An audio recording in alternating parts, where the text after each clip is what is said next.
How does this news impact your views on the current state of our country? Because this is why we started this channel for. We were worried about the state of the country, the state of the union.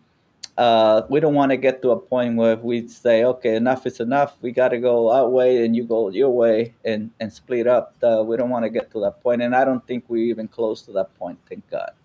It's hard to say because this country has been divided for such a long time, and everything. I'm not saying everything is coming to a head, but that's what it looks like.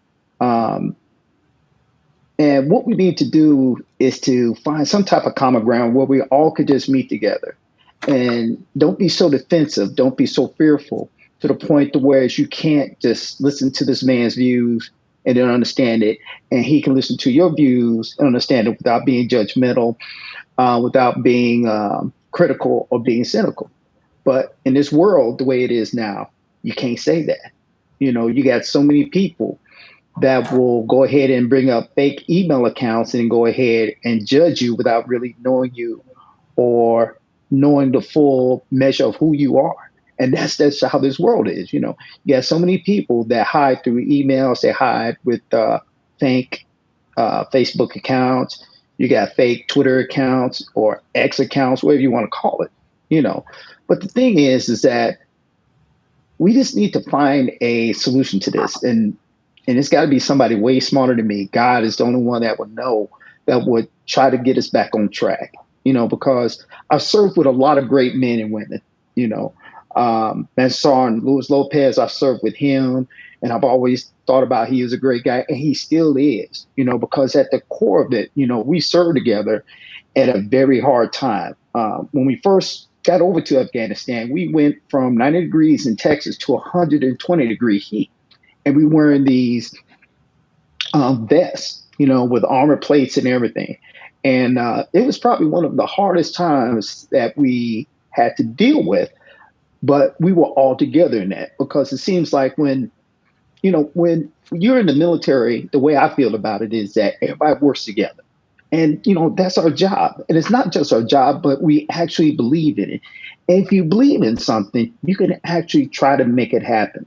But one person necessarily can't do it. It takes a group of people with the same drive, the same passion and ideals to get the mission done.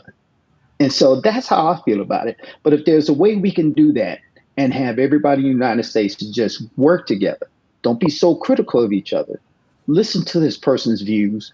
Don't criticize. Let them listen to your views. So that way they can better understand, hey, this is where, Master Sergeant Lopez coming from. This is where Chief Armstrong coming from. This is where Mr. Juan Colado is coming from.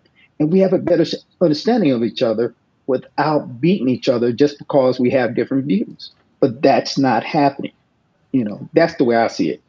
I think we have to put a lot more responsibility on the news media and also on the politicians. You know why? Because I had a recent experience that really hit me hard. I made a video on one of my Spanish channel. It had to do with something with a poor Haitian family in the Dominican Republic. They Hmm. allowed me to document them, and all I did was ask them questions that I wanted to hear the answers to. Hmm. And I actually went to one side, more or less, without getting into details. But the point of the matter is that most people that commented were very negative, very putting words into my mouth that I never said. Hmm. Because maybe because I asked this question and they think I was agreeing with that question. You know what I mean? I wanted to Right. hear the answer. So it's very hard in these days where people are just looking at the titles of a news and not reading the whole article, not analyzing the information for themselves. Right. And I experienced that in that video. A lot of hate. But you know what? It wasn't all that hate because when I look at it and the analytic, 90% of the people like the video. Hmm. So we are on the right side. We are on the right side because most people were not hateful. Most people understood what I was trying to say, not to lose our humanity Hmm. over disagreement or anything like that. Never to lose. I mean, an immigration issue should never make us lose the humanity side of us, the caring for people. And Hmm.